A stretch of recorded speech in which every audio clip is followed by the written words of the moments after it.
उसी समय एक तारकासुर नाम का राक्षस उत्पन्न हो गया, जिसने देवताओं को त्रास कर दिया, परेशान कर दिया। देवता लोग उस राक्षस से बहुत परेशान हो गए।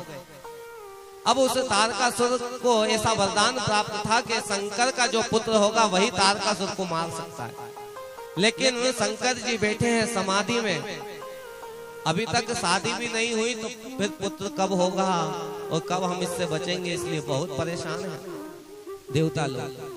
अभी तो समाधि में बैठे हैं, भगवान शंकर की समाधि कैसे खुलाई जाए। सब लोगों ने कामदेव की ओर निहारा कि कामदेव आप जाओ और जाकर के भगवान शंकर की समाधि खुलवा देना। कामदेव समझ गए कि इन्होंने मुझे मरवाने की पूरी प्लानिंग बना ली है। क्यों? क्योंकि जो भगवान शंकर की तपस्या में विघ्न डालेगा वो जीवित तो बच नहीं पाएगा। ब्रह्मा जी की बात को मानकर के चल दिए कामदेव।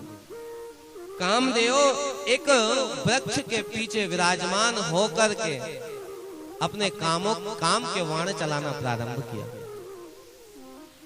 जानते हैं कि भगवान शंकर को काम के वाणों से कोई फर्क नहीं पड़ता।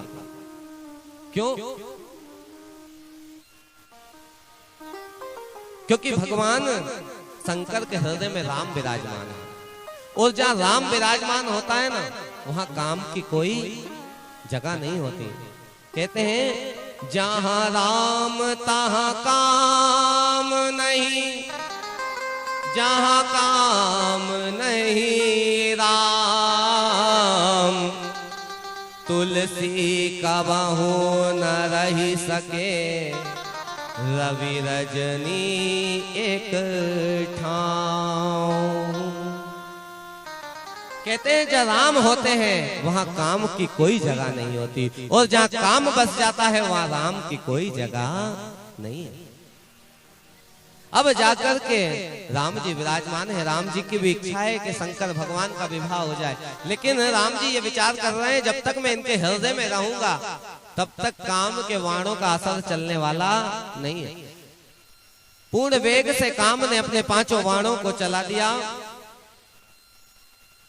उसी समय हुआ क्या, जैसे ही काम ने वाणों को चलाना प्रारंभ किया, भगवान राम शंकर के हृदय से अंतर ध्यान होने लगे।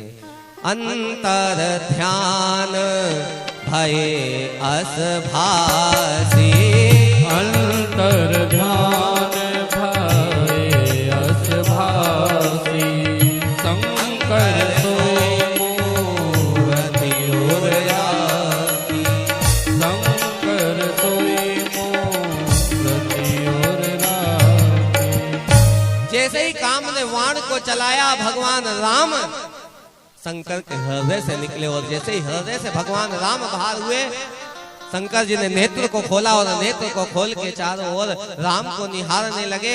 राम तो दिखे नहीं, लेकिन काम वृक्ष के पीछे दिखाई पड़ गए। काम को देखा तो क्रोध की उत्पत्ति हुई, और क्रोध के कारण तीसरा नेत्र खुल गया, और जब शिवती सर नयने उघारा, तब शिवती सर नयन उघारा, चितवत काम भयउ धरिचारा, चितवत काम भयउ धरिचारा।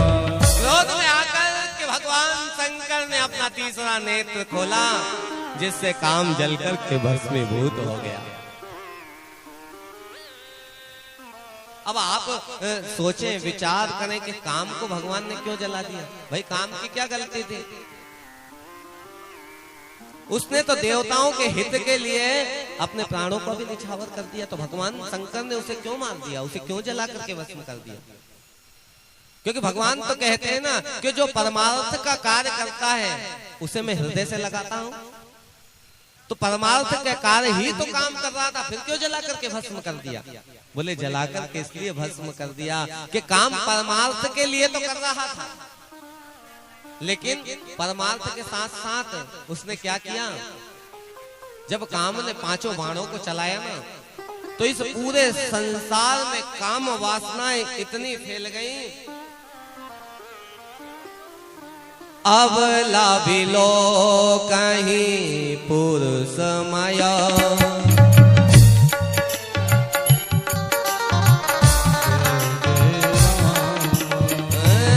जग पुरुष अब अबला ही माया।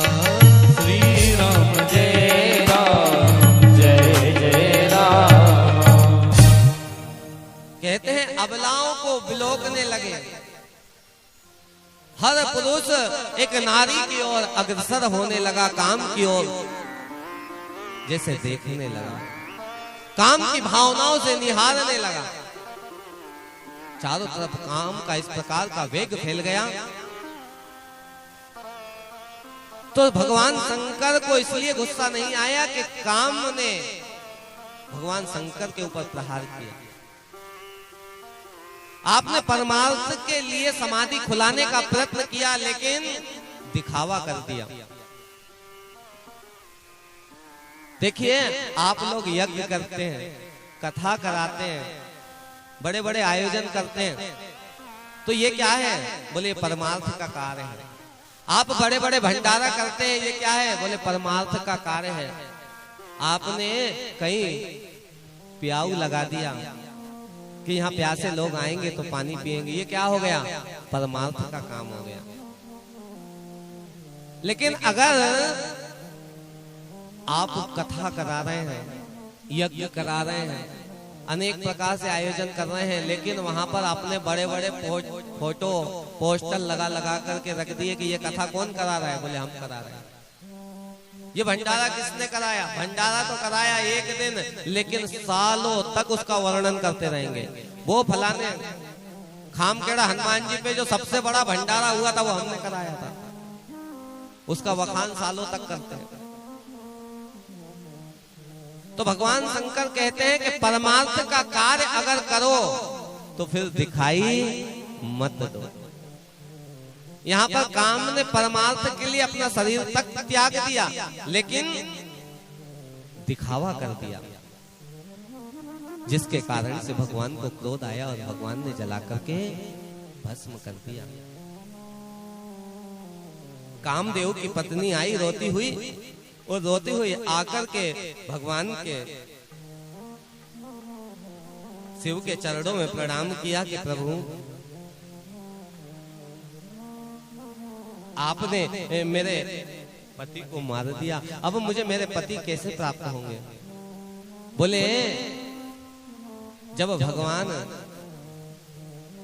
श्री कृष्ण का अवतार होगा तो उनके पुत्र के रूप में आपके पति प्राप्त होंगे। और बोले जब तक